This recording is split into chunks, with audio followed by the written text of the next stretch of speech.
The dust-laden wind carried whispers of a curse through Sweetwater Springs, a small frontier town that clung to the edges of Arizona Territory in 1878. But no whisper cut deeper than the one about Pearl Harrison, the woman whose mere presence supposedly brought misfortune to anyone who dared show her kindness. Pearl stood at her cottage window, watching as townsfolk crossed the street to avoid passing directly in front of her small home at the edge of town. The morning sun cast long shadows across the weathered boardwalks as shopkeepers opened their establishments for the day, exchanging glances whenever she came into view. She'd grown accustomed to their sidelong glances and hushed conversations, though the weight of their judgment never lightened. At 24, Pearl had already endured more tragedy than most faced in a lifetime. She had arrived in Sweetwater Springs 3 years prior, following the death of her parents in a stagecoach accident back east. With nowhere else to go, she had come to claim the small property her uncle had left her upon his passing, a modest cottage with a plot of land that backed up to a trickling creek that fed into the larger river cutting through the valley. It hadn't taken long for the whispers to start.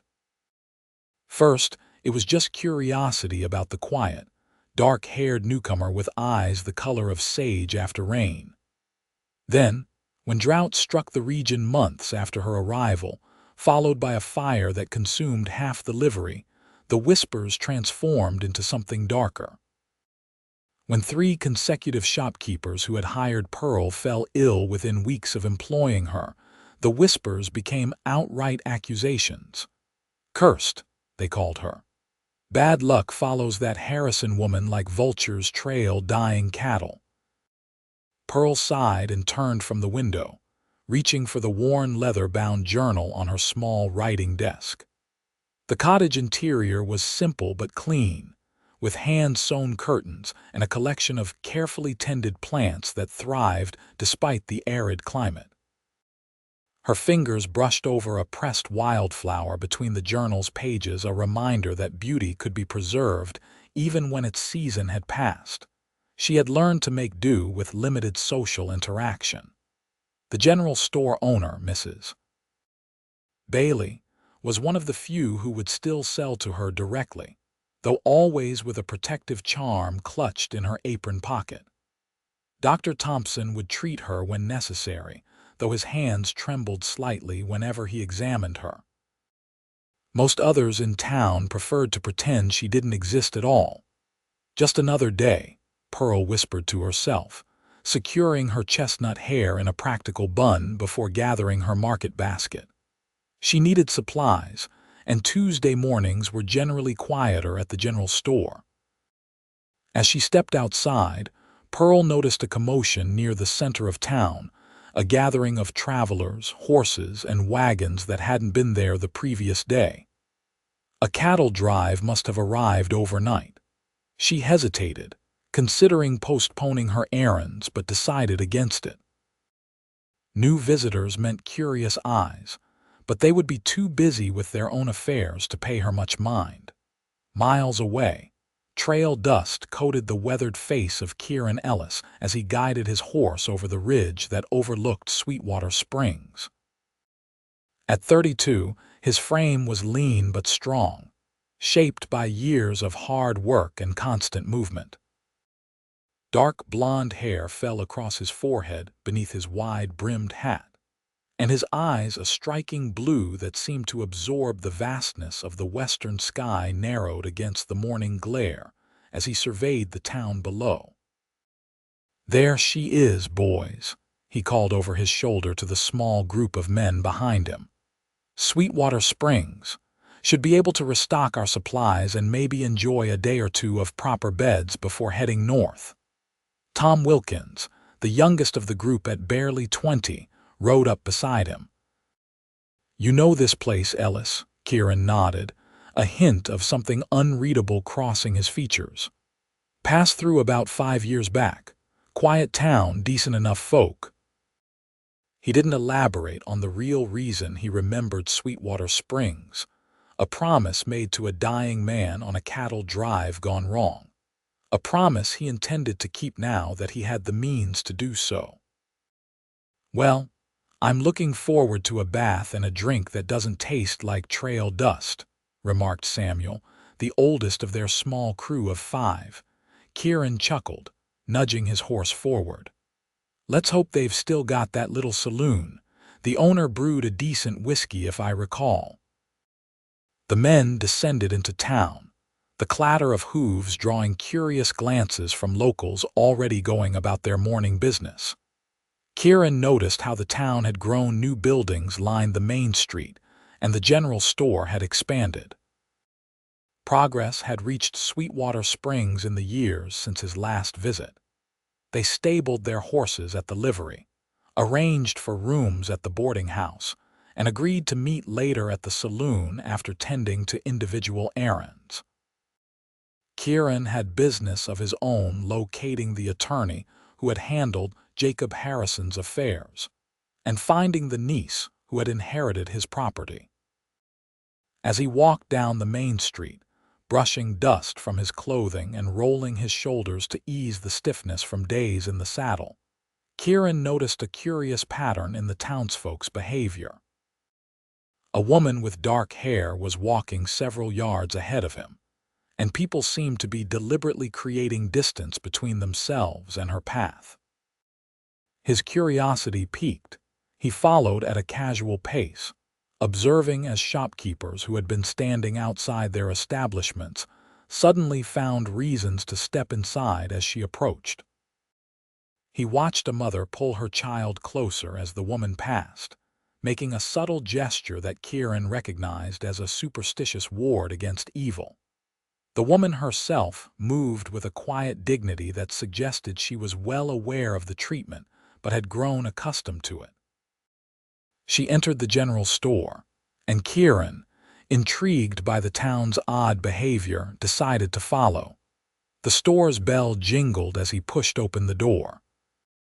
Inside, the woman stood at the counter while the shopkeeper, a plump, gray-haired woman with spectacles, kept a noticeable distance as she gathered the requested items. "Just the basics today, Mrs. Bailey," the younger woman was saying, her voice soft but clear.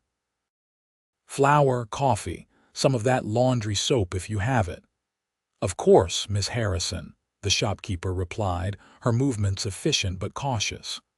"Will you be wanting any of the dried fruit that came in yesterday? Got some nice apples and apricots. Miss Harrison." The name struck Kieran like a physical blow. He studied the woman more carefully now, the graceful line of her neck, the way she held herself with a reserve that spoke of long practice. This had to be Jacob's niece, the very person he had come to find. "The apricots would be nice," she replied.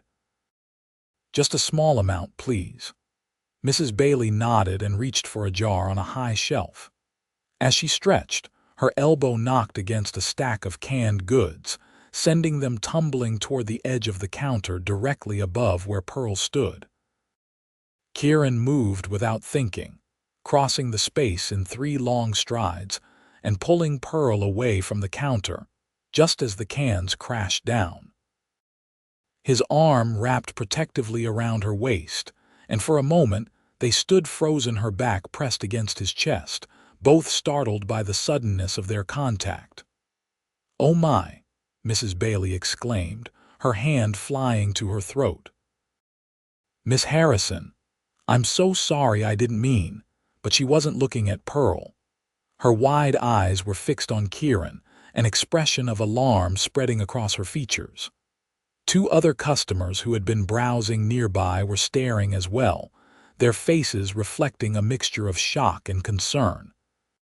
Pearl stepped quickly away from Kieran's hold, her cheeks flushing.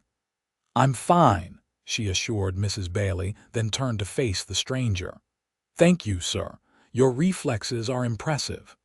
Kieran tipped his hat slightly, a small smile playing at the corners of his mouth. "Just happened to be in the right place. Kieran Ellis, madam, new to town." He extended his hand, noting how her eyes widened slightly at the gesture, After a hesitation so brief it was almost imperceptible, she placed her hand in his. "Pearl Harrison. Not so new to town, I'm afraid." "Miss Harrison," he acknowledged, holding her gaze. "Pleased to make your acquaintance." A throat cleared loudly behind them. Mrs. Bailey was watching the exchange with evident concern. "Mr. Ellis, you're new here, so you wouldn't know, but—" She trailed off, glancing uncomfortably at Pearl. "Wouldn't know what, madam?" Kieran asked, his tone pleasant but carrying an undertone that suggested he wasn't interested in town gossip. Mrs. Bailey busied herself rearranging the fallen cans. "Nothing important. Will that be all today, Miss Harrison?" Pearl nodded, her expression carefully composed once more. "Yes, thank you." She turned back to Kieran. "Welcome to Sweetwater Springs, Mr. Ellis. I hope you enjoy your stay." There was something in her voice, a weariness beneath the politeness that struck him. As she paid for her purchases and gathered her basket, Kieran noticed how she kept a careful distance from everyone, including himself. "Actually, Miss Harrison," he said as she turned to leave, "I was hoping I might have a word with you. I'm looking for information about a property that belonged to Jacob Harrison. I understand you might be able to help me." The change in her demeanor was immediate, a stiffening of her shoulders, a guardedness entering her eyes. "My uncle's property. What interest do you have in it?" Kieran was aware of the other customers watching their exchange with undisguised curiosity. "I'd be happy to explain, but perhaps somewhere less public." Pearl studied him for a moment, weighing her options. Finally, she nodded. "I was heading home. If you'd like to walk with me, we can discuss whatever business you have." As they exited the store together, Kieran couldn't help but notice the reactions of those they passed: widened eyes, hushed whispers, and in one case, an elderly man making the sign of the cross. Whatever the town believed about Pearl Harrison, it was clear they thought he was putting himself in danger by associating with her. They walked in silence for several minutes, Pearl setting a brisk pace along the edge of town toward a small cottage visible in the distance. Finally, she spoke without looking at him. "You should know that being seen with me won't do your reputation in Sweetwater Springs any favors, Mr. Ellis." Kieran matched her stride easily. "I've never been particularly concerned with my reputation, Miss Harrison." "Then you're either very brave or very foolish," she replied, a hint of bitterness in her tone.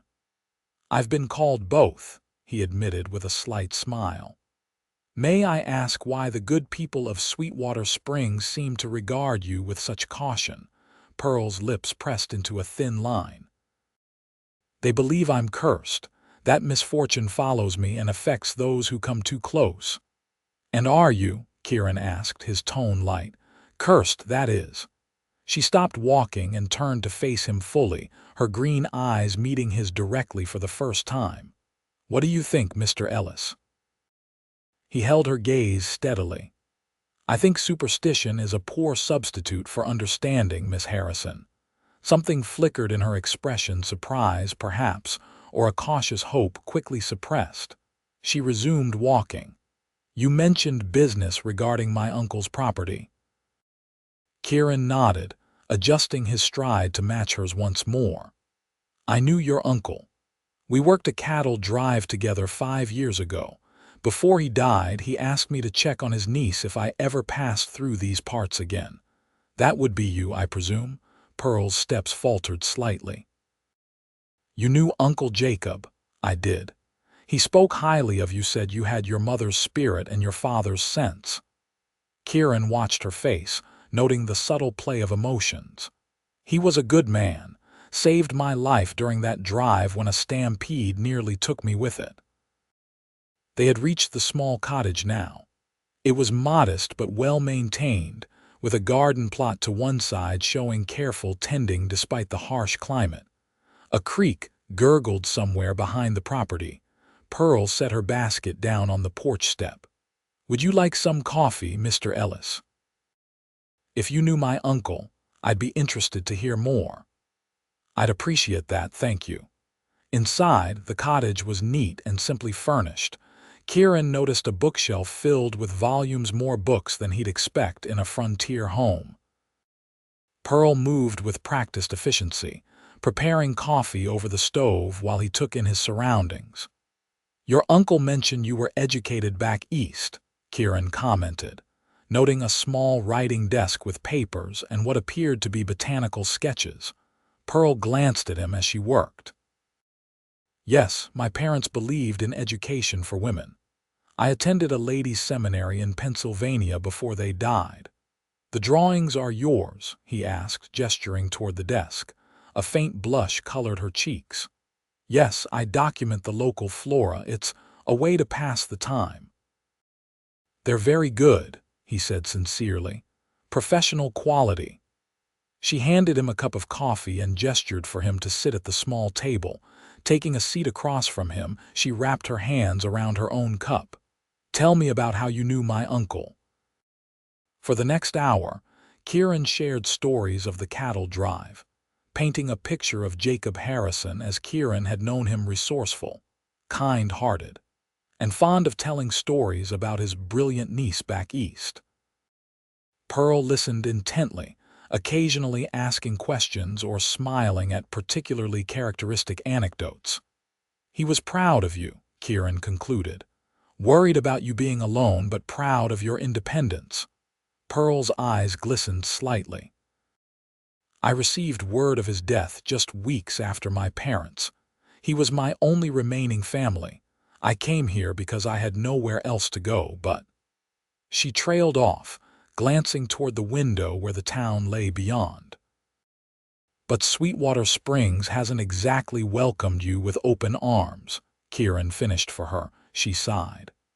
At first, they were merely curious. Then, as various misfortunes occurred, a drought, illnesses, accidents, people began to connect them to my arrival. The blacksmith's wife miscarried the week after I purchased horseshoes. The mayor's son broke his arm the day after I borrowed a book from their family library. Coincidences, but people needed someone to blame. And you became that someone, Kieran observed. Pearl nodded, her expression resigned.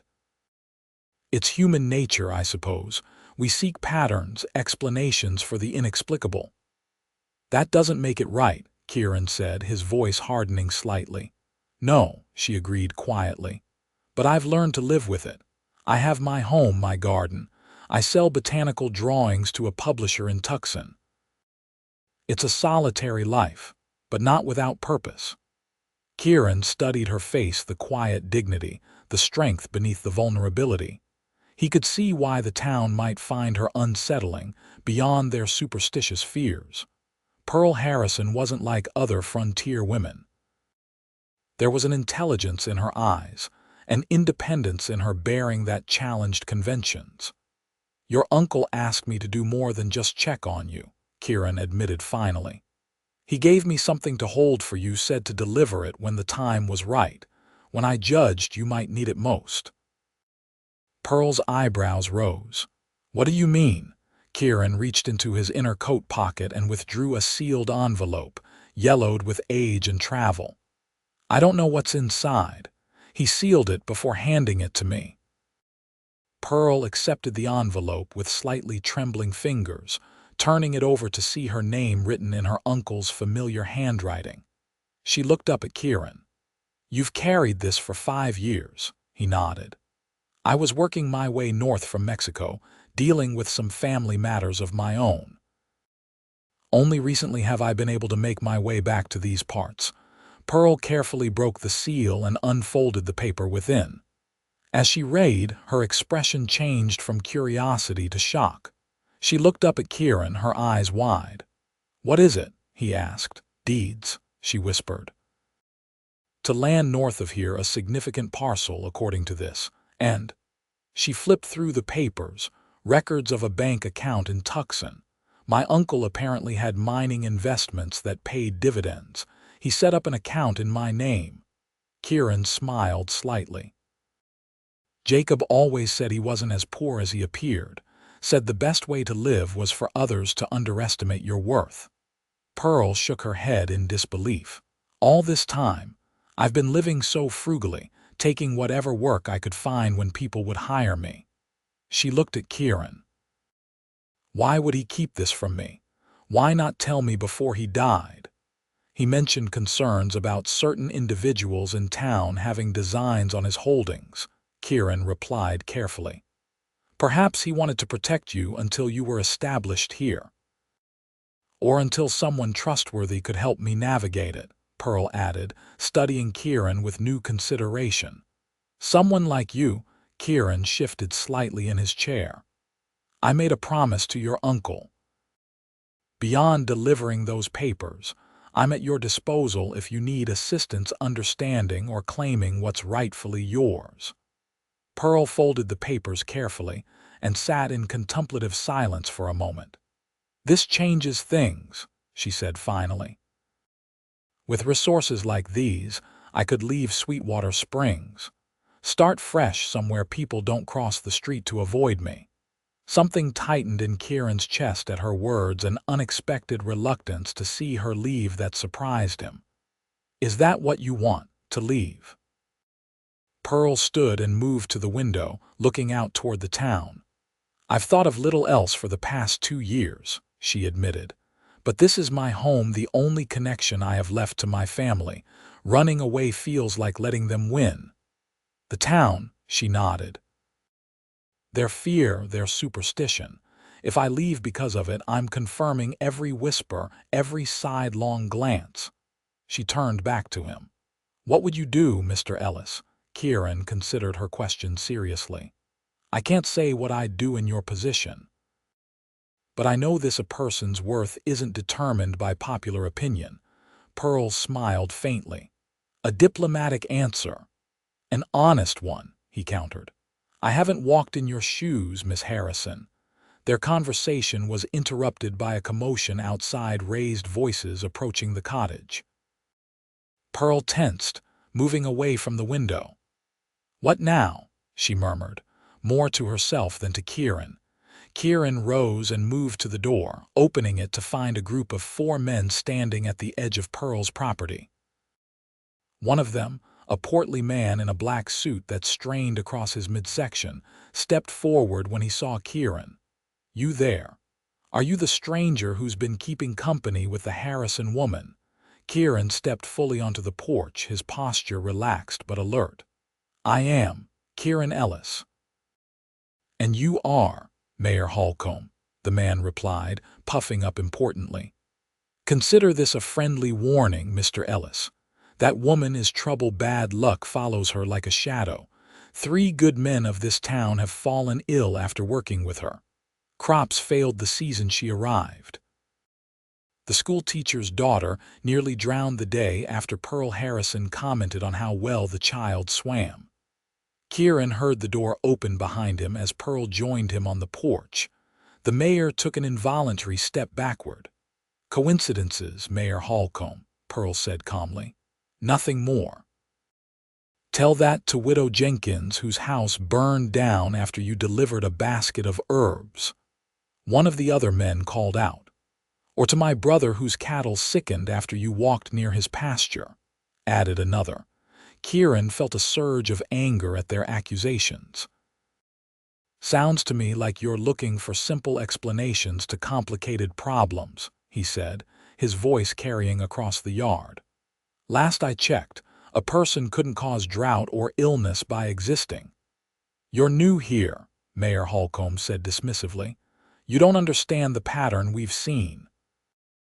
The pattern of blaming your troubles on a woman living alone rather than accepting that bad things sometimes happen, Kieran countered.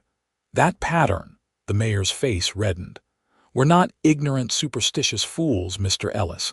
We've seen the evidence with our own eyes. Evidence. Kieran raised an eyebrow. Or correlation without causation. Pearl touched his arm lightly. Mr. Ellis, please. This isn't your fight. Miss Harrison, I disagree. He turned back to the men. What exactly are you gentlemen hoping to accomplish with this visit? Beyond intimidating a lady in her own home, The men exchanged glances. One of them, younger than the others with a deputy's badge pinned to his vest, spoke up. "We heard you were new in town and thought you should be warned before you get too friendly with her." "Consider me warned," Kieran replied dryly. "Now, if you'll excuse us, Miss Harrison and I have business to discuss." "What business could you possibly have with," the mayor began, but Kieran cut him off. "Private business, Mayor. Good day to you." The dismissal was clear. After a moment of uncomfortable silence, the mayor huffed and turned away. "On your head be it, stranger. Don't say we didn't warn you when misfortune comes calling." The men retreated, muttering among themselves. When they were out of earshot, Pearl released a shaky breath. "You shouldn't have antagonized them," she said quietly. "You're just passing through. I have to live with these people." Kieran turned to face her. "Is that the first time they've come to your home like that?" She shook her head. "No. Usually after something goes wrong in town, someone comes to remind me of my supposed influence." "That's harassment," Kieran said firmly. "That's life in Sweetwater Springs," Pearl countered. She sighed and gestured toward the door. "We should finish our conversation inside." Once they were seated again, Pearl looked at the papers her uncle had left her. "These changes things," she repeated. "Not just the possibility of leaving, but leverage, power." Kieran nodded. "Your uncle's land holdings are significant. Based on those documents, you own water rights that several ranchers in the area would value highly, including Mayor Holcomb's brother-in-law," Pearl added thoughtfully. "He's been trying to expand his cattle operation north of town, but has been limited by water access." "Knowledge is power, Miss Harrison," Kieran said. "What you do with that knowledge is entirely your decision." Pearl studied him. "Why are you helping me, Mr. Ellis? Delivering my uncle's papers fulfills your promise. You could walk away now with a clear conscience." Kieran considered her question. The honest answer that something about her intrigued him, drew him in a way he hadn't experienced before, seemed too forward for their brief acquaintance. Instead, he offered a partial truth. "Your uncle saved my life. Helping you settle his affairs properly seems a small way to honor that debt." Pearl seemed to accept this explanation, though something in her eyes suggested she suspected there was more to it. "Well, I'm grateful for your assistance. However, I wouldn't want to keep you from your own business in town." Kieran smiled slightly. "My business was finding you, Miss Harrison.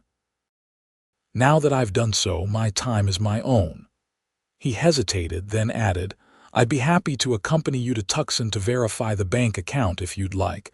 It might be safer than traveling alone." "You would do that?" Pearl asked, surprised. "I would. My companions and I are heading north eventually, but a detour to Tucson would be no hardship." Pearl considered his offer. "The stagecoach runs to Tucson twice weekly. Tomorrow's departure would be the next opportunity." "Then tomorrow it is, if that suits you," Kieran said decisively.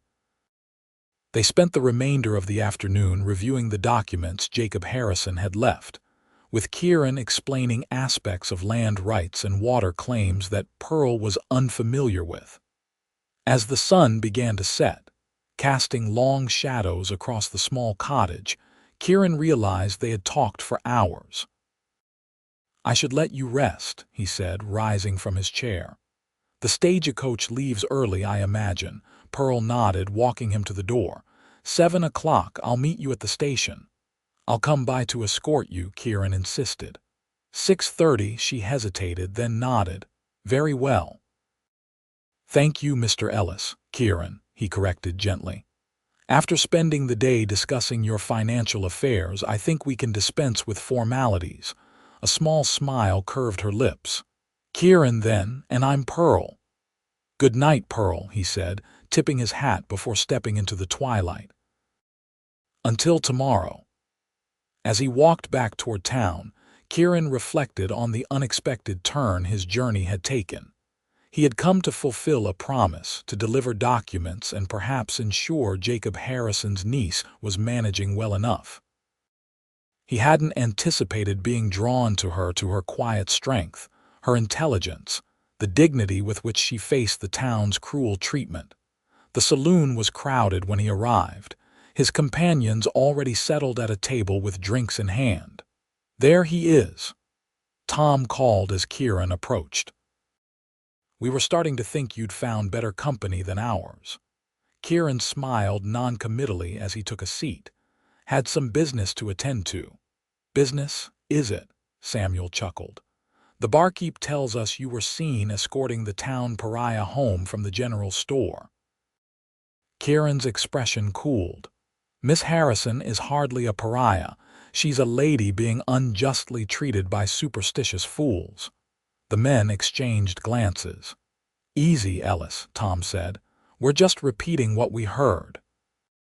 "Well, perhaps you should consider the source before repeating such things," Kieran replied sharply. He signaled to the barkeep for a whiskey. Samuel studied him with interest. "Known her long, have you?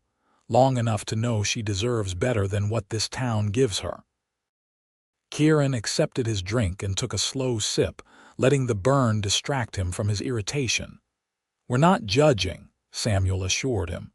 "Just curious what's got you so riled up on behalf of a woman you just met." Kieran sighed.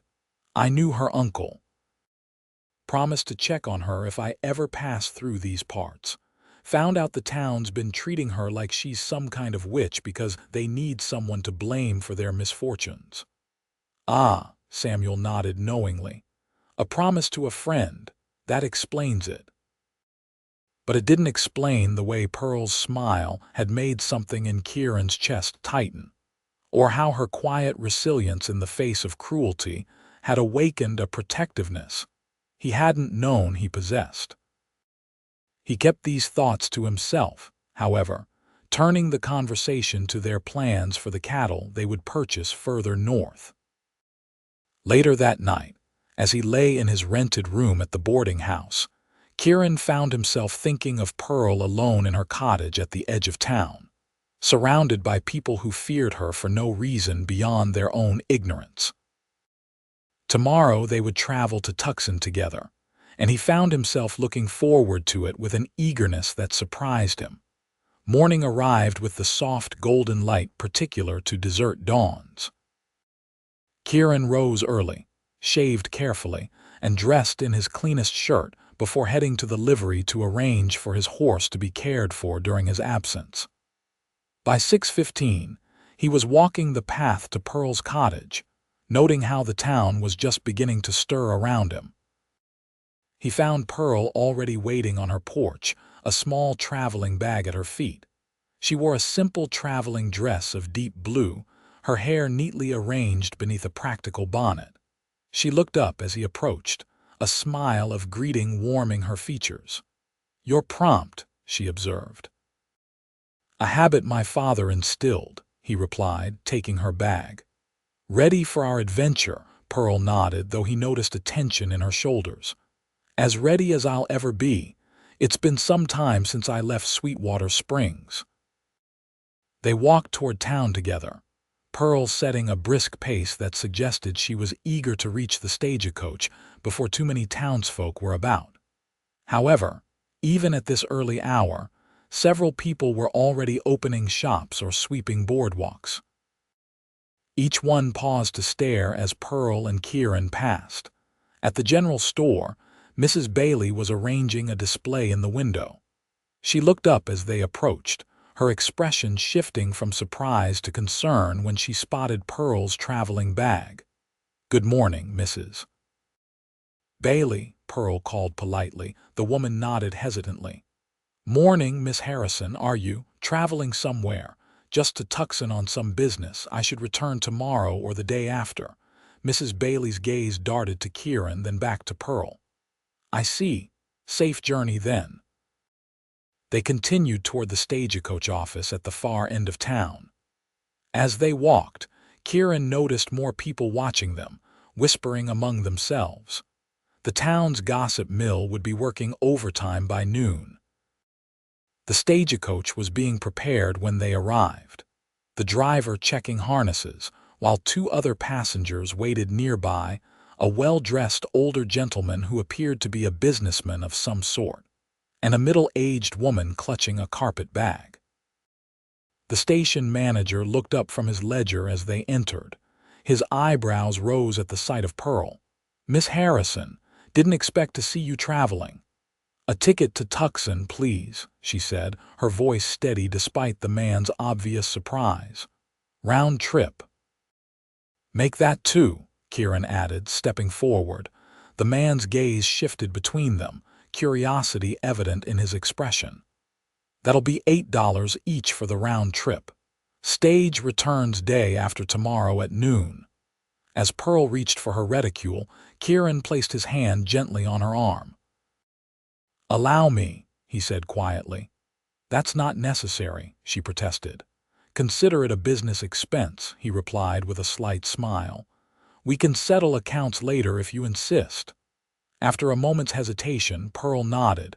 Kieran paid for their tickets and they moved outside to wait for boarding.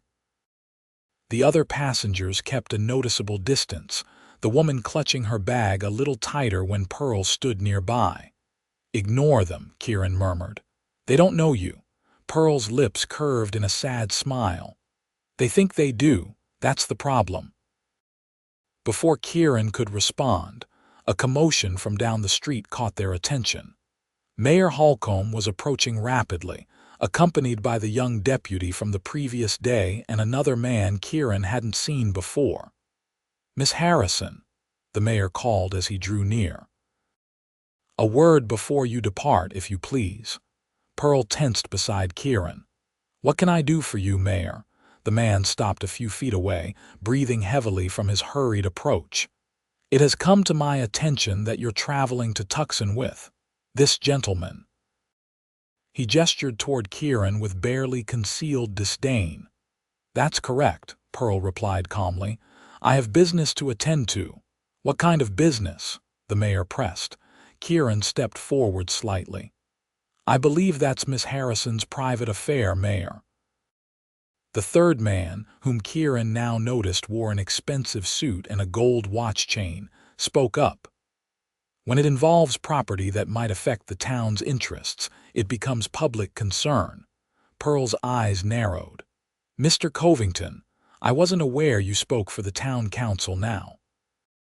"As the largest landowner in the county and a significant employer, my interests align with the town's," the man replied smoothly. Kieran assessed Covington with a practiced eye, wealthy, accustomed to power, and unused to being challenged. The type of man who would indeed have interest in water rights like those Pearl now controlled. "The stagecoach is preparing to depart," Kieran said firmly. "Whatever concerns you gentlemen have can wait until our return." The mayor puffed up indignantly. "Now see here, all aboard," called the driver, interrupting whatever protest the mayor had been about to make. Kieran placed his hand lightly at the small of Pearl's back, guiding her toward the stage. "After you," he said, helping her up into the vehicle before turning back to the three men. "Good day, gentlemen. I'm sure Miss Harrison will be happy to address any legitimate concerns upon her return." He climbed into the stagecoach and took the seat beside Pearl, noting how the other passengers pressed themselves against the far side of the compartment. The driver closed the door, and moments later the stage lurched into motion. As Sweetwater Springs receded behind them, Pearl gradually relaxed, the tension easing from her shoulders. "Thank you," she said quietly so only Kieran could hear, "for intervening.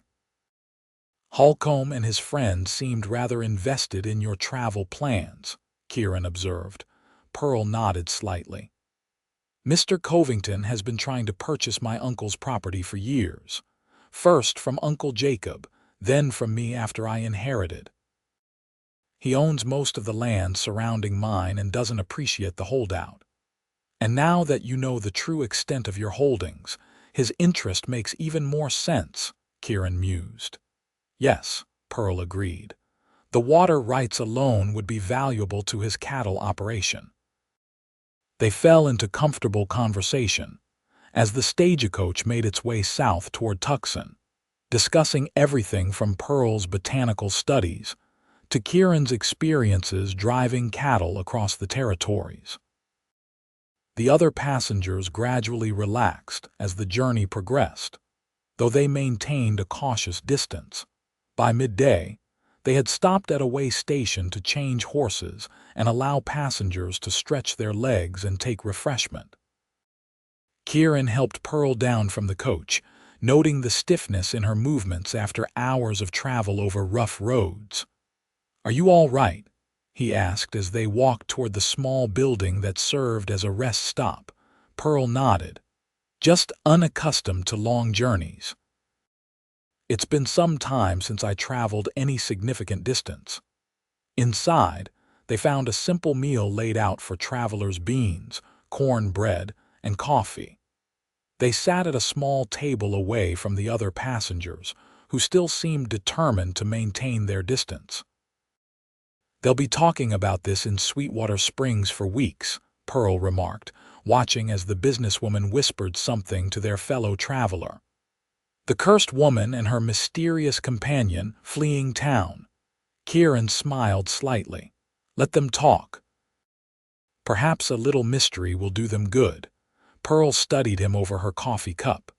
"You're an unusual man, Kieran Ellis. Most would avoid association with someone like me, someone the town has deemed unlucky." "I've never been one to follow the crowd," he replied. "And I've seen enough of the world to know that superstition is often a poor substitute for understanding." "Still," Pearl persisted, "you're risking your reputation in Sweetwater Springs. Why?" Kieran considered her question, aware that she was asking for more than his earlier explanation of fulfilling a promise. The truth was, he wasn't entirely sure himself. Something about Pearl Harrison had captured his interest from the moment he saw her walking alone through a town that shunned her. "Perhaps I recognize something in you," he said finally. "A certain resilience, independence, qualities I admire." Pearl's expression softened. "That's a diplomatic answer." "It's an honest one," he countered, echoing their exchange from the previous day, though perhaps not complete. Before Pearl could press further, the stagecoach driver called for passengers to reboard. The remainder of the journey passed more comfortably, the initial tension having dissipated somewhat. By late afternoon, they were approaching Tucson, the landscape changing subtly as they neared the larger settlement. Tucson in 1878 was a growing frontier town, considerably larger than Sweetwater Springs, with adobe buildings lining dusty streets and a diverse population that included Mexican, American, and indigenous residents. After securing rooms at a modest hotel near the center of town, Kieran and Pearl made their way to the territorial bank. The bank manager, a thin man with spectacles and a meticulously groomed mustache, was initially hesitant when Pearl presented her documentation. However, after examining the papers and confirming her identity, his manner changed dramatically. "Miss Harrison," he said, his voice suddenly deferential, "I had no idea we would have the pleasure of your visit. Your uncle's account has indeed been maintained as specified in his will." He consulted a ledger. "The balance currently stands at just over $8,000, with quarterly dividend payments from the mining investments automatically deposited." Pearl's face paled slightly at the figure. "8,000? "Yes, madam. Plus the value of the land holdings, of course, which are conservatively estimated at another 12 to 15,000, depending on development and water access." Kieran watched as Pearl absorbed this information.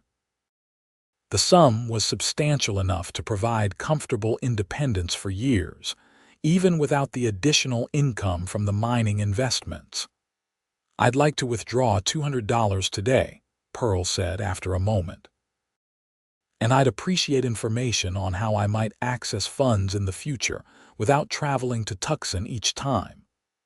The manager assured her that arrangements could be made for wire transfers to the bank in Sweetwater Springs, or for drafts to be sent by mail. By the time they left the bank, Pearl had not only secured funds but also a clearer understanding of her financial position and options for managing her newfound wealth. "I can hardly believe it," she said as they walked back toward their hotel. "All this time, struggling to make ends meet, taking whatever work I could find when people would hire me. And Uncle Jacob had provided for me so generously. He wanted to protect you," Kieran observed. "Perhaps he feared that if your financial situation were widely known, it might attract the wrong kind of attention." "Like Mr. Covington," Pearl agreed. "Though I imagine he already suspects, given his reaction this morning." They stopped for a meal at a small restaurant, where Pearl was treated with the normal courtesy, afforded any respectable woman a stark contrast to the reception she typically received in Sweetwater Springs.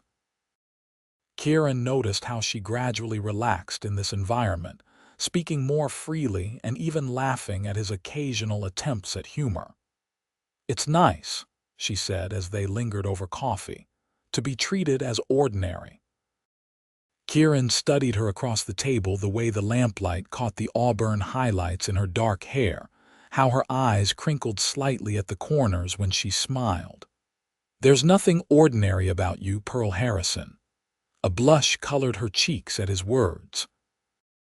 I know what you meant," he said gently. "And I understand. But even without the town's superstitions, I suspect you would stand out." Their eyes met, and something passed between them, an acknowledgement of the connection that had been building since their first encounter.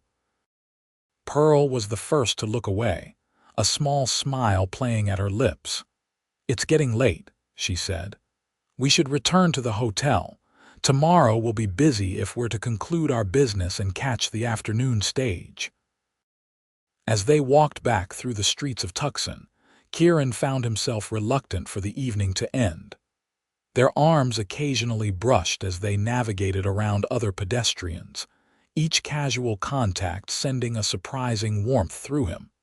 At the hotel, Kieran escorted Pearl to her room. "I'll meet you for breakfast at 7, he suggested as they paused outside her door. Pearl nodded. "That would be fine." She hesitated, then added, "Thank you, Kieran, for everything. I don't know how I would have managed all this without your guidance." "You would have managed admirably," he assured her. "You're more capable than you give yourself credit for." Her smile brightened her entire face. "Perhaps, but I'm grateful nonetheless." She extended her hand, and when he took it, she squeezed gently. "Good night." "Good night, Pearl," he replied, reluctantly releasing her hand. "Sleep well." As he made his way to his own room, Kieran found himself contemplating possibilities he hadn't considered before arriving in Sweetwater Springs. His plans had been to deliver Jacob's papers, ensure his niece was provided for, and continue north with his companions to purchase cattle for his ranch in Colorado. Nothing in those plans had included developing feelings for the woman he'd come to help. Morning found them both eager to complete their business in Tucson. After breakfast, they visited a land office to verify Pearl's property boundaries and water rights, then met with an attorney recommended by the bank to ensure all legal aspects of her inheritance were properly documented. By noon, they had accomplished everything they had come to do. Pearl now possessed not only funds but also a comprehensive understanding of her assets and legal standing. As they prepared to board the stagecoach for the return journey, Kieran noticed a new confidence in her, bearing a subtle shift that spoke of reclaimed power. The return journey began uneventfully. Unlike their trip to Tucson, they were the only passengers for the first leg, affording them privacy for conversation. Pearl seemed lighter somehow, as if a burden had been lifted from her shoulders. "What will you do now?" Kieran asked as the stagecoach rumbled northward. "With your newfound resources, I mean." Pearl gazed out the window at the passing landscape, considering his question. "I'm not entirely sure. Part of me wants to leave Sweetwater Springs, start fresh somewhere people don't cross the street to avoid me." She turned to look at him. "But another part rebels at the thought of being driven away by ignorance and superstition." "Understandable," Kieran nodded. "You shouldn't have to leave your home because others can't see past their fears." "My cottage is the last connection I have to my family," Pearl added softly. "Leaving feels like abandoning them somehow." Kieran studied her profile as she turned back to the window.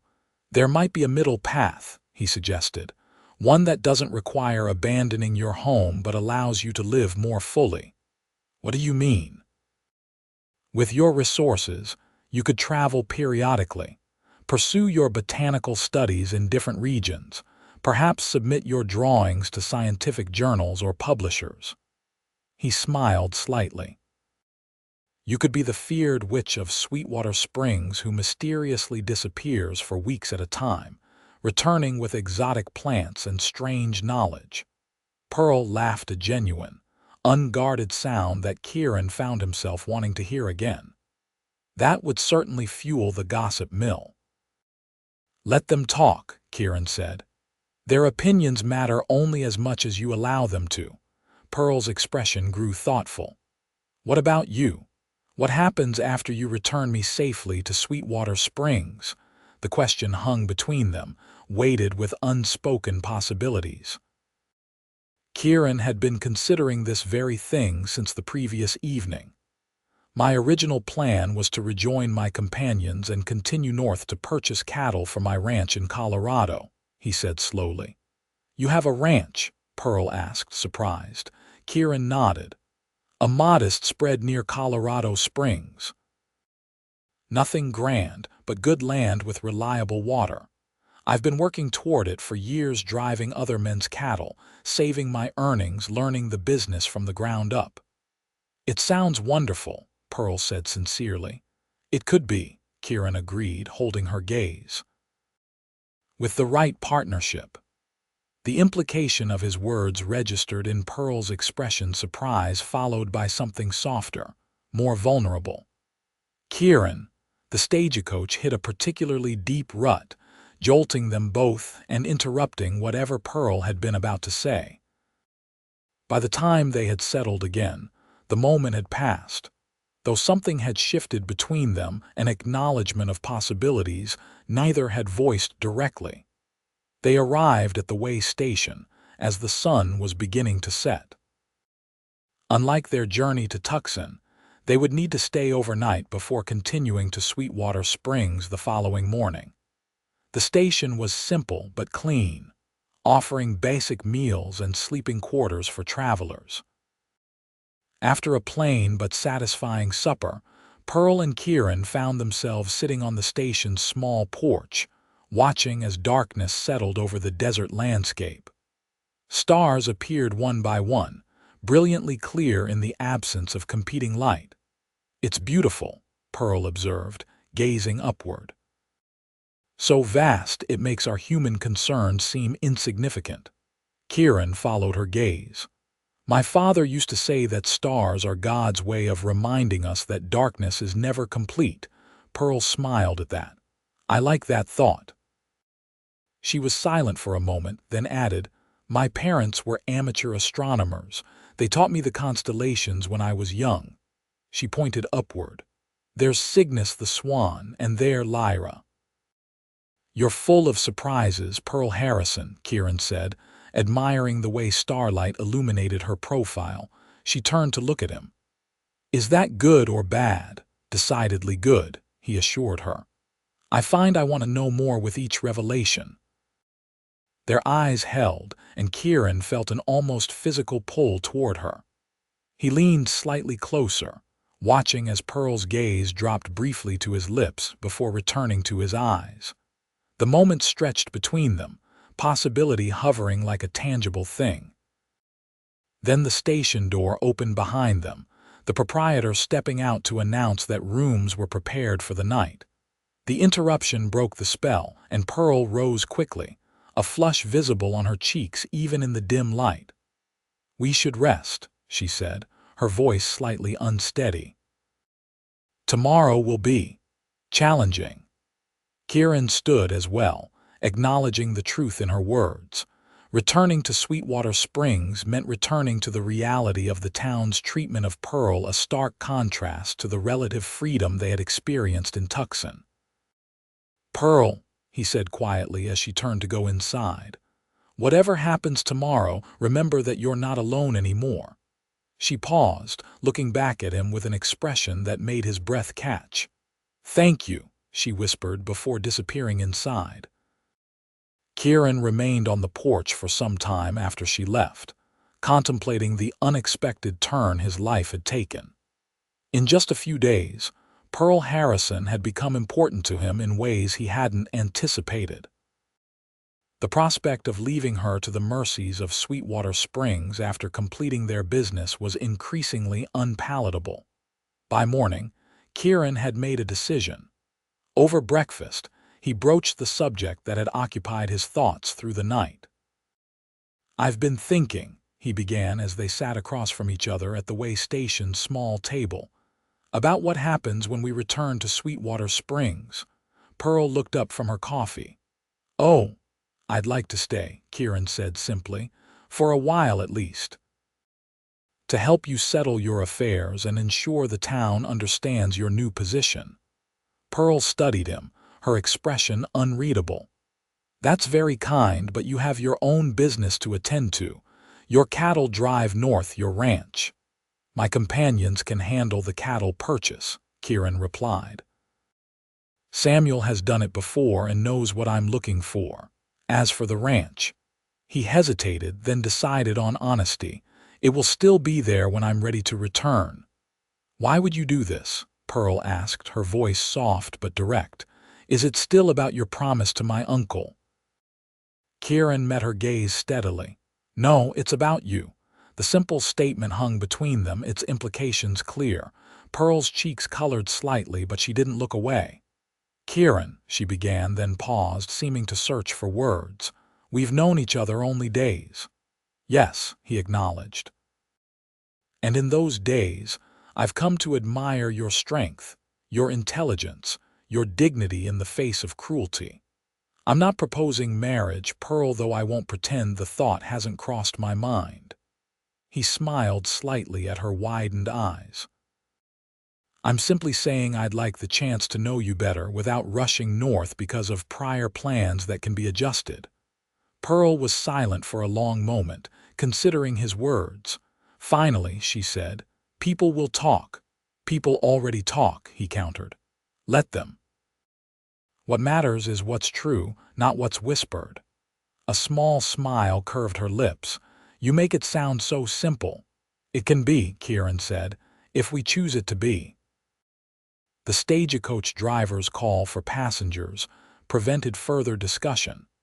But as they boarded for the final leg of their journey, something had shifted between them, an understanding, perhaps, or at least an openness to possibilities. The closer they got to Sweetwater Springs, the more Kieran noticed Pearl withdrawing into herself, her posture becoming more rigid, her expressions more guarded.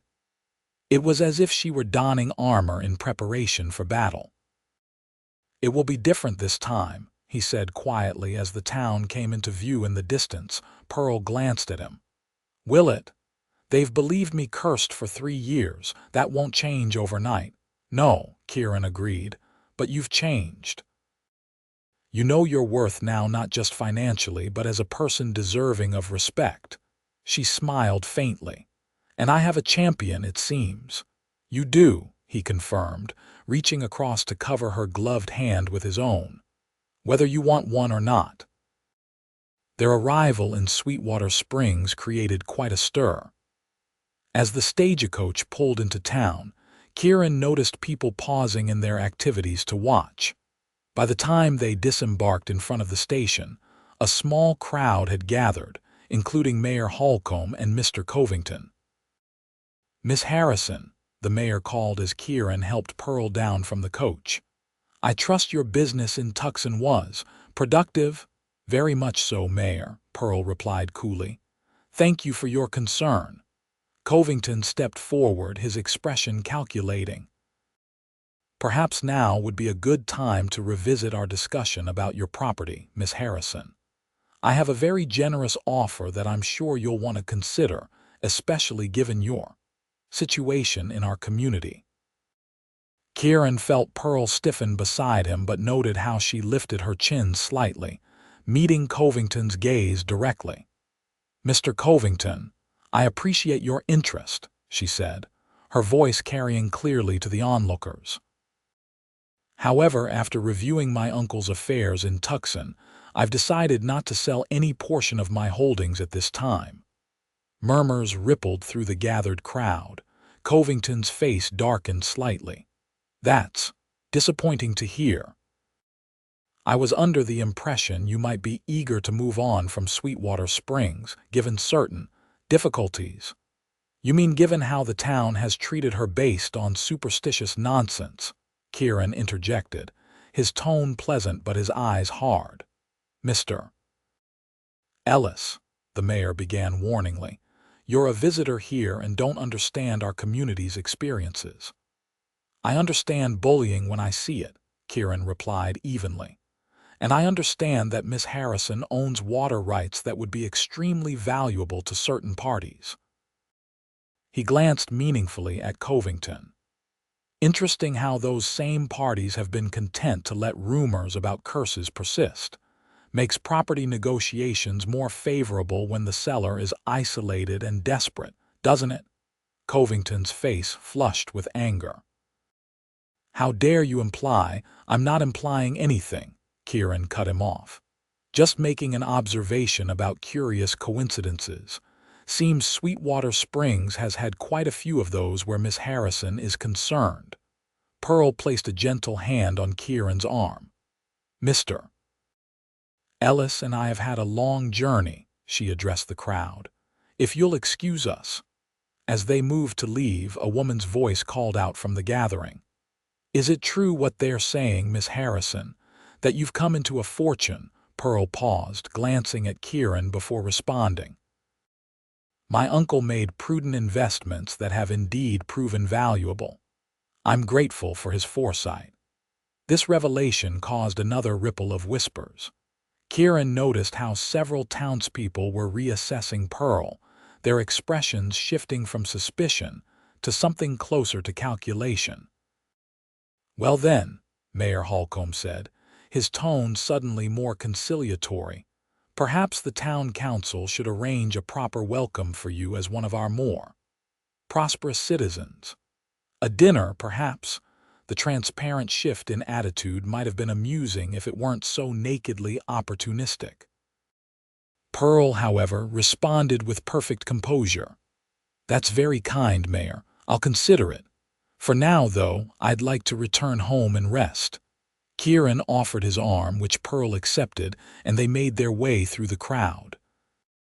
As they walked toward Pearl's cottage, Kieran was acutely aware of the stares following them, no longer filled with superstitious fear but with curiosity, and in some cases, naked self-interest. "That went about as expected," Pearl remarked when they were beyond easy earshot of the crowd. "Amazing how quickly cursed transforms to prosperous citizen with the revelation of financial resources," Kieran observed dryly, Pearl's lips curved in a wry smile. "Human nature, I suppose. Fear and greed are powerful motivators." "As is pride," Kieran added. "Covington won't take kindly to being refused publicly." "No," Pearl agreed. "I suspect he won't."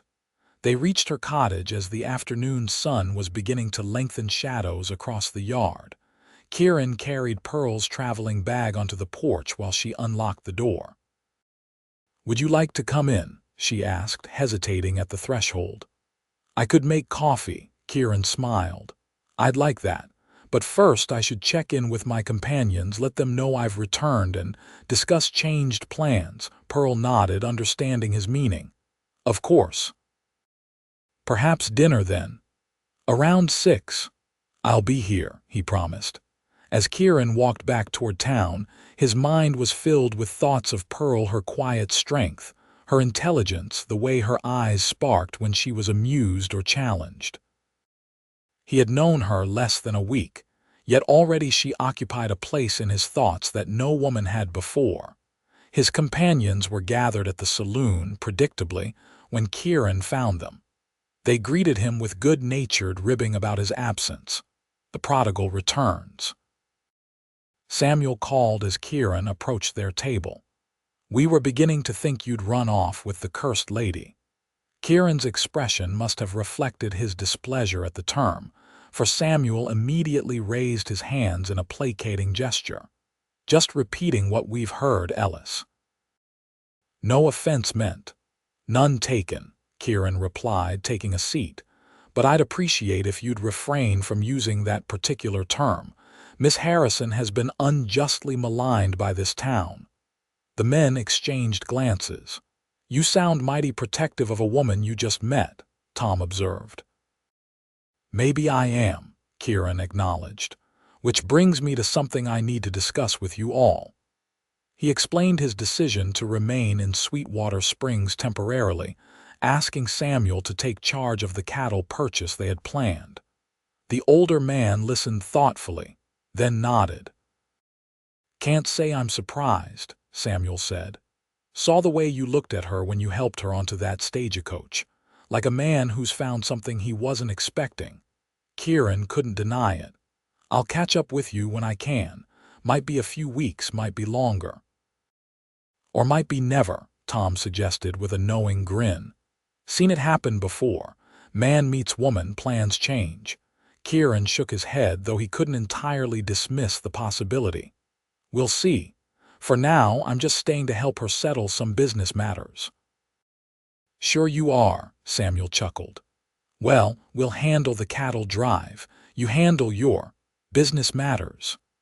The men departed the following morning, leaving Kieran with promises to send word when they reached Colorado. After seeing them off, Kieran secured a room at the boarding house for an extended stay, then made his way to Pearl's cottage for their agreed meeting to discuss her affairs. The next 2 weeks established a pattern.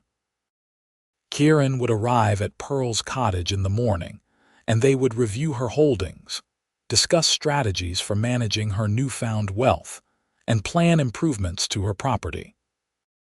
In the afternoons, they sometimes rode out to survey the boundaries of her land, Kieran pointing out features that increased its value or potential uses she might consider. Throughout this time, the town's attitude toward Pearl underwent a gradual but noticeable shift. The same shopkeepers who had once been reluctant to serve her now greeted her warmly when she entered their establishments. Invitations began to arrive first from the mayor for a town council dinner, then from various prominent citizens for social gatherings. Pearl accepted some and declined others, navigating her changed status with a grace that Kieran found impressive. She neither flaunted her newly recognized wealth nor allowed herself to be manipulated by those whose sudden interest was transparently self-serving. Only Mr. Covington maintained his distance, his expression darkening whenever he encountered Pearl and Kieran together in town. Kieran noted the man's reaction, but was more concerned with the developing relationship between himself and Pearl. Their time together had evolved from purely business discussions to conversations about their pasts, their hopes, their views on everything from politics to literature. Kieran found himself increasingly drawn to Pearl's mind, her thoughtful perspectives, her quiet wit, her compassion even for those who had treated her poorly. And there was something else developing between them, an awareness that manifested in lingering glances, in the brush of hands when passing documents, In conversations that stretched late into evenings, neither seemed eager to end.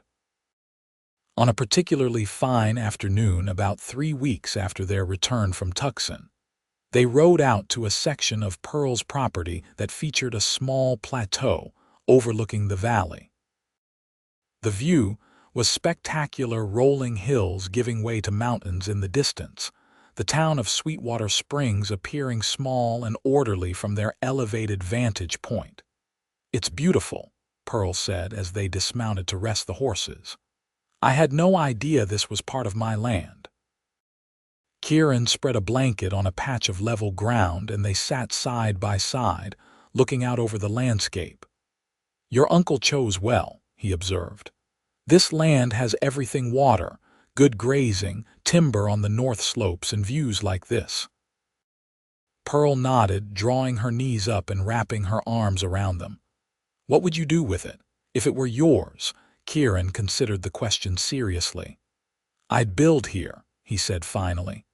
"A proper house overlooking the valley, run cattle on the lower pastures, maybe horses too. Plant an orchard near the creek where the soil's richest." Pearl smiled. "It sounds lovely. A real home." "It could be," Kieran agreed, glancing at her profile. The sunlight caught the auburn highlights in her hair, and her expression was more relaxed than he had ever seen it: open, unguarded. "Pearl," he said softly, "I've been thinking." She turned to look at him, something in his tone catching her attention. "About the future. My ranch in Colorado, your land here." He paused, choosing his words carefully.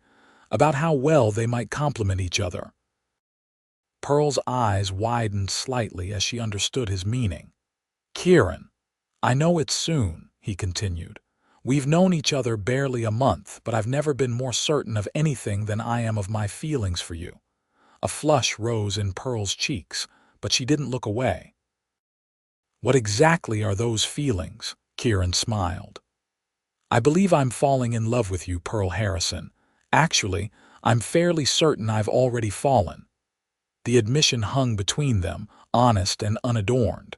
Pearl's expression softened, vulnerability and hope mingling in her gaze. "I've been fighting the same realization," she admitted quietly.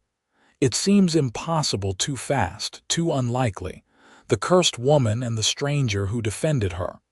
"Not cursed," Kieran corrected gently. "Never that.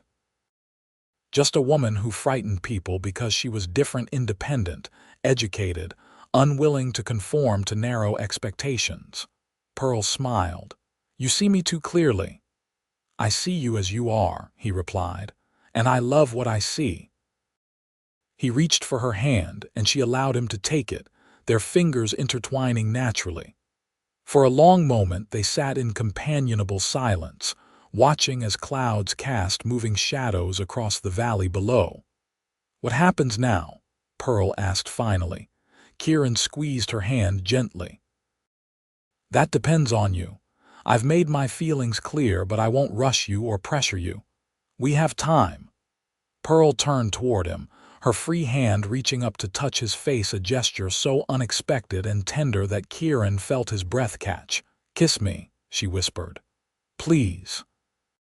He needed no further invitation. Leaning forward, Kieran brushed his lips against hers gently at first, then with increasing certainty as Pearl responded, her hand sliding to the back of his neck. The kiss deepened, expressing feelings that had been building between them since their first meeting. When they finally parted, Pearl's eyes remained closed for a moment, as if savoring the sensation.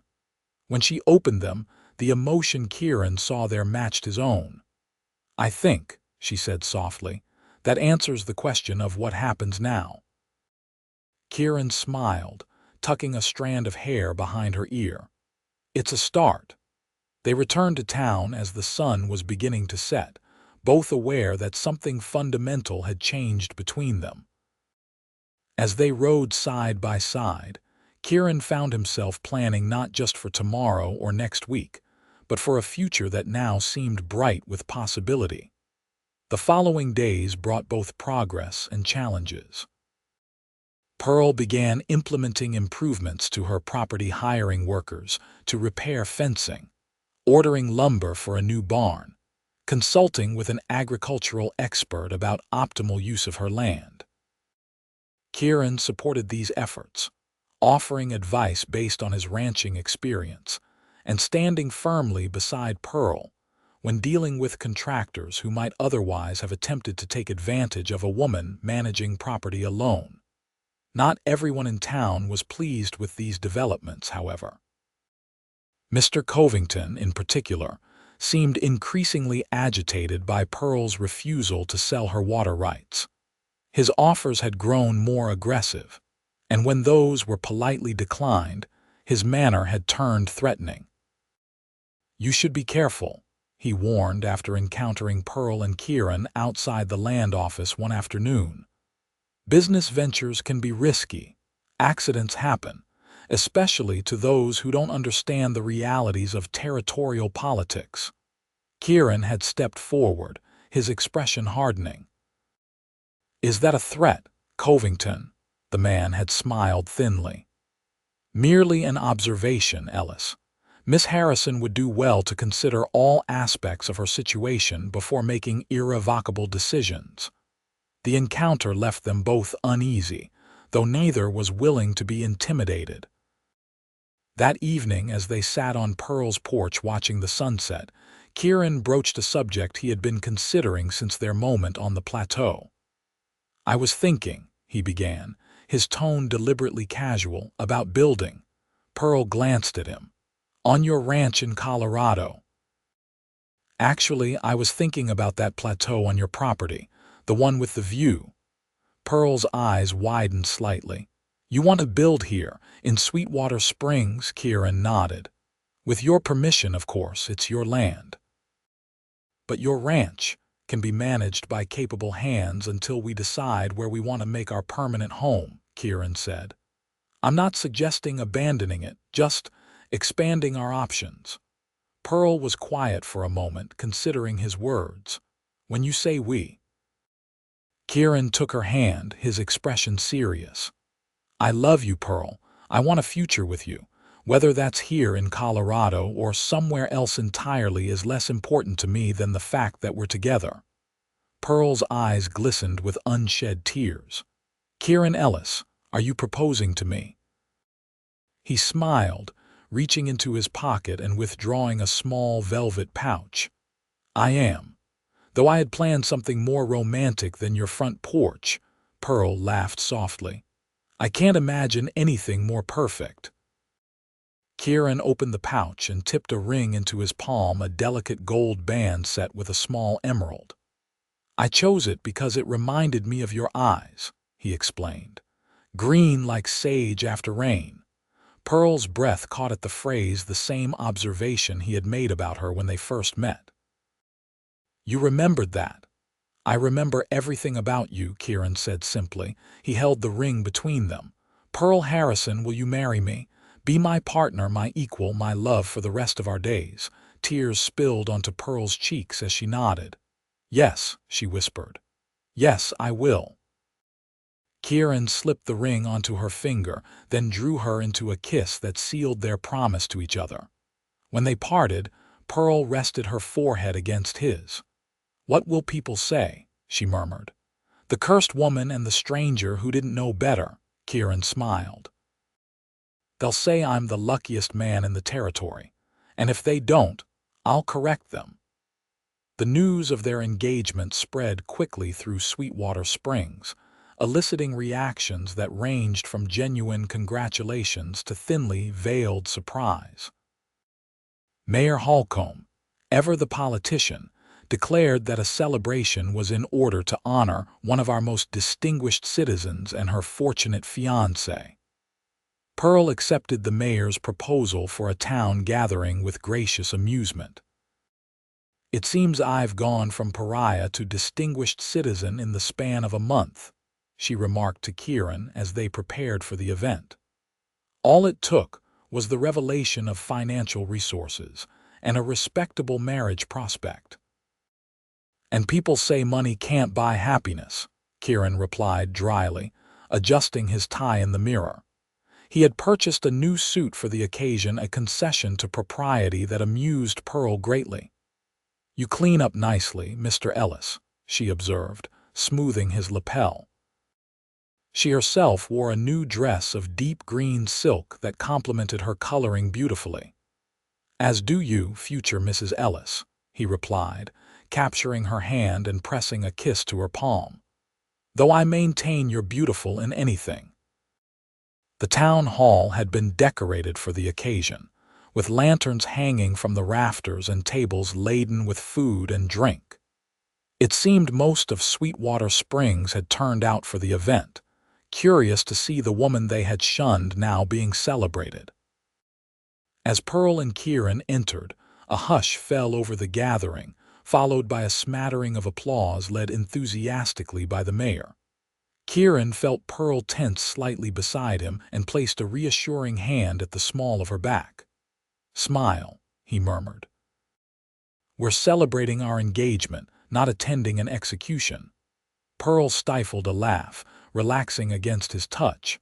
"I'll try to look appropriately joyful rather than resigned." They moved through the crowd, accepting congratulations and well wishes with gracious smiles. Kieran noticed how some of the townsfolk seemed genuinely happy for Pearl, while others maintained a cautious distance despite the festive occasion. Mrs. Bailey approached them, her expression warm if somewhat chagrined. "Miss Harrison, Pearl, I want you to know how pleased I am for you both." And she hesitated, then continued with evident sincerity, "I'm sorry for how things have been. The way folks treated you wasn't right." Pearl's surprise at the apology was evident, but she recovered quickly. "Thank you, Mrs. Bailey. That means a great deal to me."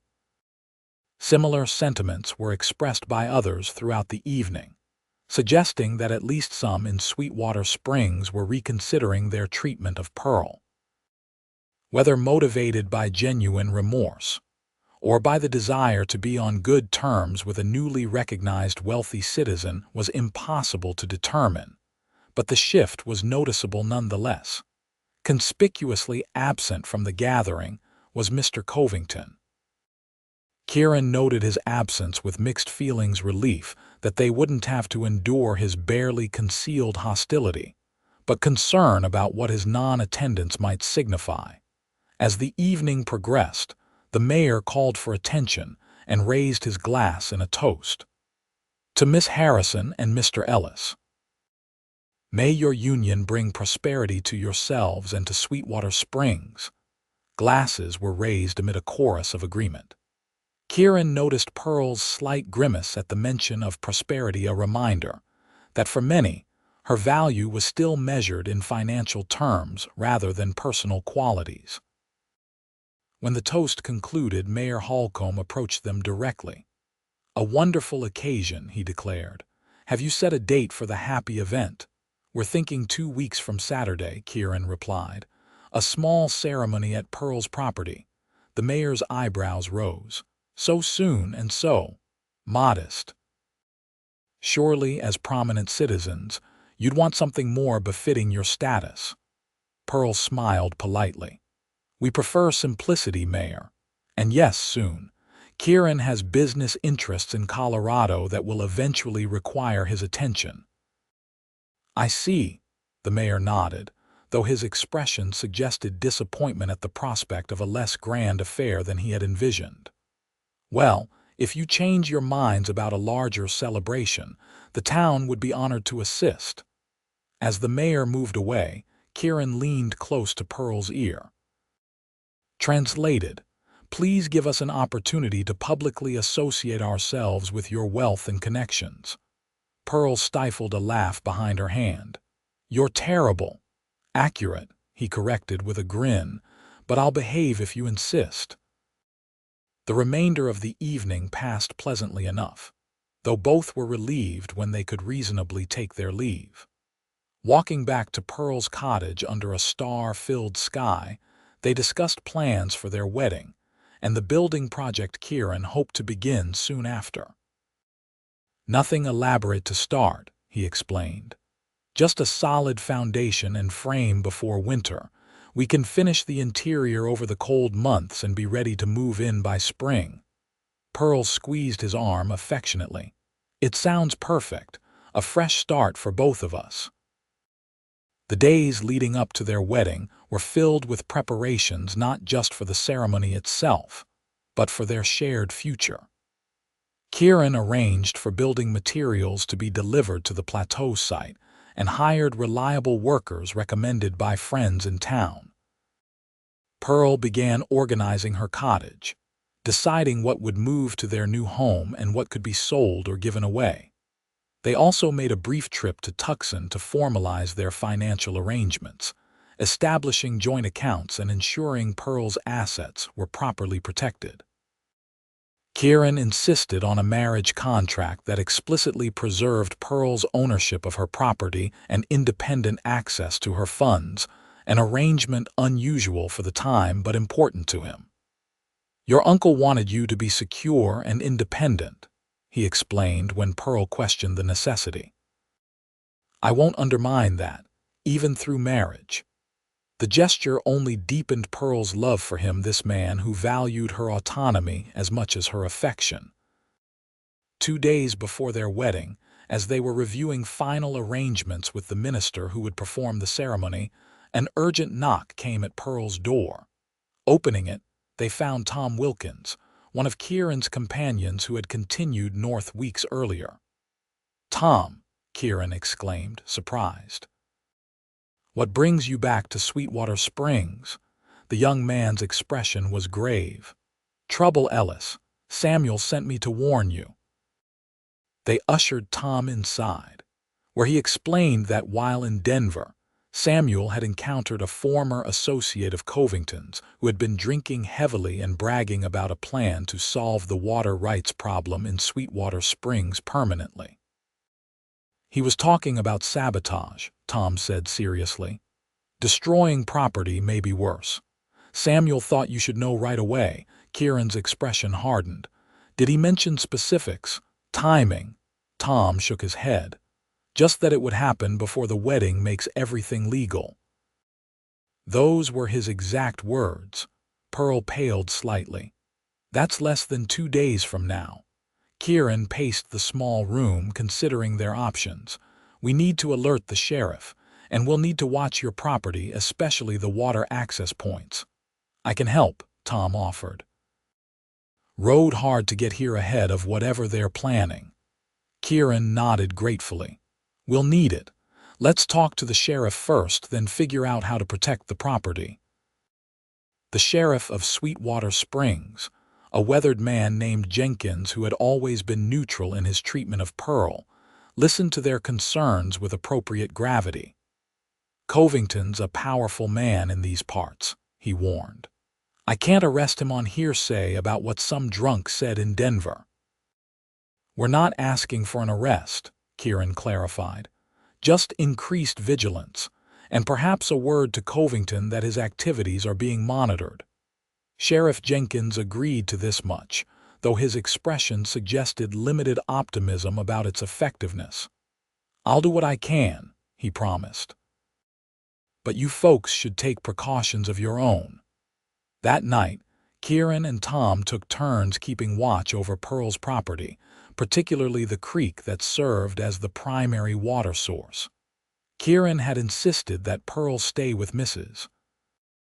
Bailey in town, an arrangement the shopkeeper had readily agreed to, her earlier apology having developed into genuine concern for Pearl's welfare. The first night passed without incident, increasing rather than alleviating Kieran's concern. If Covington was planning something, it would likely come at the last possible moment, perhaps the night before the wedding, when they might be less vigilant due to celebration or preparation. On the morning before their wedding day, Kieran received word from one of the workers at the building site that strangers had been seen near the property boundaries the previous afternoon. Concerned, he and Tom rode out to investigate, finding evidence that several horsemen had indeed passed through recently. "They're scouting," Kieran observed grimly. looking for vulnerabilities. They spent the day reinforcing security around Pearl's cottage and the creek, enlisting the help of several townspeople who had become allies in recent weeks. By evening, a small group of determined men were positioned strategically around the property, ready to intercept any trouble. Pearl herself had refused to remain in town, insisting on being present to defend what was rightfully hers. "I won't hide while others protect what belongs to me," she had declared when Kieran attempted to persuade her to stay with Mrs. Bailey another night. "You're the most stubborn woman I've ever met," Kieran had replied, though his tone conveyed admiration rather than criticism. "A quality you'll have to become accustomed to, Mr. Ellis," she had retorted with a smile that didn't quite mask her anxiety. As darkness fell, the tension was palpable. Kieran and Pearl sat on her porch, outwardly calm but inwardly alert to every sound, every movement in the shadows beyond the lantern's glow. "Not exactly how I envisioned spending the eve of our wedding," Pearl remarked, her hand finding Kieran's in the darkness. "We could still elope," he suggested, only half joking. "Ride for Tucson tonight, be married by noon tomorrow." Pearl shook her head. "I won't be driven from my home, not by superstition and not by Covington's greed." Kieran squeezed her hand. "That's my girl." The attack, when it came, was not subtle. Shortly after midnight they heard shouts from the direction of the creek, followed by the sharp crack of gunfire. Kieran was on his feet instantly, rifle in hand. "Stay inside," he ordered Pearl, already moving toward the sound of commotion. "Not likely," she replied, reaching for her own shotgun, a weapon her uncle had taught her to use years earlier. Together they raced toward the creek, where Tom and two other men were exchanging fire with shadowy figures attempting to approach the water source. As they drew closer, Kieran could make out what appeared to be barrels or containers likely containing something to contaminate the water. "That's far enough," Kieran shouted, taking aim but not yet firing. "Sheriff's been alerted. Throw down your weapons."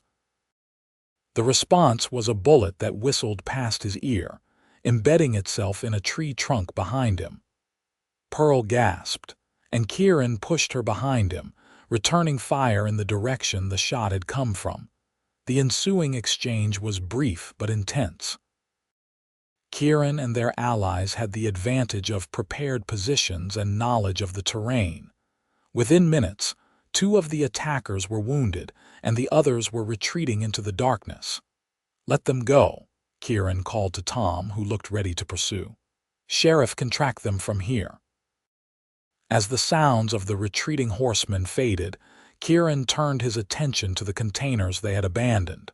Approaching cautiously, he examined them in the dim moonlight. "Kerosene," he confirmed grimly. "They were planning to contaminate the water source, make it unusable." "And blame it on my curse, no doubt," Pearl added, her voice steady despite the night's violence. "One final misfortune before I legally share ownership through marriage." Kieran nodded, his expression hardening. "This ends now." Sheriff Jenkins arrived within the hour, accompanied by several deputies. After examining the evidence and taking statements from witnesses, he reluctantly agreed that action against Covington was warranted. "I'll bring him in for questioning," the sheriff promised. "Though without one of his men testifying against him, it may be difficult to make charges stick." "Bring him in publicly," Kieran suggested. "In daylight, when the town can see. Even if charges don't hold, his reputation will suffer." The sheriff nodded thoughtfully.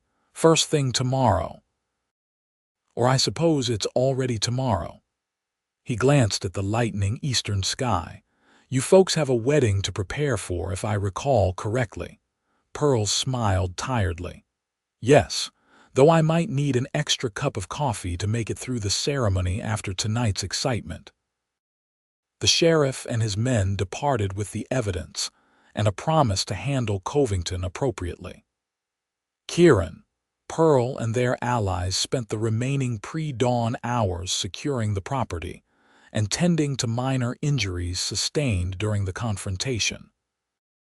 As the sun rose on their wedding day, Pearl and Kieran stood together on her porch, watching the golden light spread across the land that had become the center of so much conflict. "Not the peaceful wedding eve I had hoped for," Kieran said, his arm around Pearl's shoulders. She leaned against him, exhaustion evident in her posture but determination still present in her voice. "But we protected what's ours. Together." "Together," he agreed, pressing a kiss to her temple. "Always." The wedding itself was everything they had wanted: simple, sincere, and surrounded by those who truly supported them. The ceremony took place on the plateau where Kieran had proposed, with the foundation of their future home visible nearby. Dr. Thompson performed the ceremony, having become a friend and ally in recent weeks. The gathering was small but genuine. Mrs. Bailey with tears in her eyes, Tom and Samuel, who had arrived just in time, having ridden hard from Colorado, the workers who had begun building their home, and even Sheriff Jenkins, who had indeed brought Covington in for questioning that morning, creating quite a stir in town. Pearl wore a dress of ivory silk with sage green trim that matched her eyes. Kieran, cleaned up from the night's adventure, wore his new suit with a sprig of wildflower in his lapel, the same variety Pearl had pressed in her journal when they first met.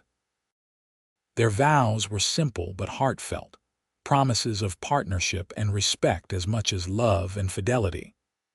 When Dr. Thompson pronounced them husband and wife, Kieran drew Pearl into a kiss that spoke of all they had overcome and all they hoped to build together. The celebration afterward was joyful and relaxed, with food and music and laughter that echoed across the plateau. As the afternoon sun began its descent, Pearl and Kieran found a moment of quiet together, watching their guests enjoy the festivities. "Mrs. Ellis," Kieran said softly, testing the sound of her new name.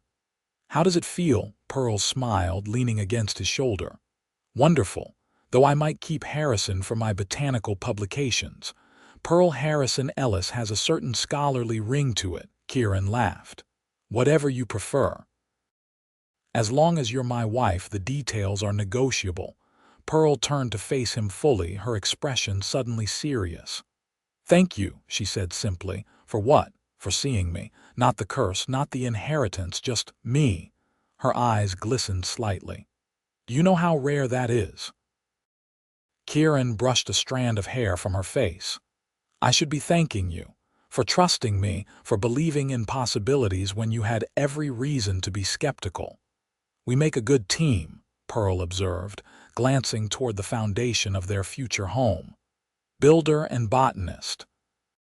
"Dreamer and pragmatist," Kieran added with a smile. "Cowboy and scholar," Pearl continued, her eyes twinkling. Kieran drew her closer. "Husband and wife," he whispered against her lips before claiming them in a kiss that sealed their future together. As the sun set on their wedding day, casting long shadows across the land that would nurture their dreams, Kieran thought about the journey that had brought them here, from a promise made to a dying man to a love neither had been seeking but both had found. Pearl Harrison had been called a curse by those who feared what they didn't understand, but Kieran Ellis knew better. She was a blessing, his blessing, and he would spend the rest of his life ensuring she never doubted it again. Epilogue. 5 years later, the laughter of children echoed across the valley as Kieran rode toward home, his day's work completed earlier than expected. The house on the plateau stood strong and welcoming against the evening sky, smoke curling from the chimney despite the warmth of the late spring day. As he approached, Kieran could see Pearl in the garden beside the house, her wide-brimmed hat shielding her from the sun as she worked among the plants that had become both her passion and a respectable source of income. Her botanical illustrations were now regularly published in scientific journals, and her medicinal herb business supplied apothecaries as far away as San Francisco. Near her, their 3-year-old daughter, Bridget, was carefully arranging stones in patterns only she understood, her dark hair so like her mother's gleaming in the sunlight. And toddling unsteadily around them both was Benjamin, not yet 2, determined to keep up with his sister despite his limited coordination. Kieran dismounted at the stable, taking time to properly care for his horse before making his way toward his family. As he approached, Bridget spotted him and let out a squeal of delight. "Papa," she cried, abandoning her stones to run toward him on sturdy little legs. Kieran scooped her up, swinging her in a circle that drew giggles of joy. "Hello, my little wildflower. Have you been helping Mama in the garden?" "I planted seeds," Bridget informed him seriously. "And I didn't step on any plants, not even once." "That's my good girl," Kieran praised, setting her down to greet his son, who was now attempting to run toward him as well. He caught Benjamin just as the boy was about to topple over, lifting him high above his head before settling him on his hip. "And how's my little cowboy today?" he asked, receiving a stream of enthusiastic babble in response. Pearl watched them with a smile, pushing back her hat as she rose from her gardening. At 29, she was more beautiful than ever to Kieran's eyes. Confidence and happiness having added a glow that no cosmetic could replicate. "You're early," she observed as he approached, leaning in to accept his kiss. "Everything all right at the North Pasture?" Kieran nodded. "The new irrigation system is working perfectly. Your water management design is brilliant, Mrs. Ellis." Pearl smiled at the praise. The property that had once been the source of so much conflict had become a thriving home, flourishing under both their care. "What about the cattle herd?" she asked, her eyes sparkling with interest.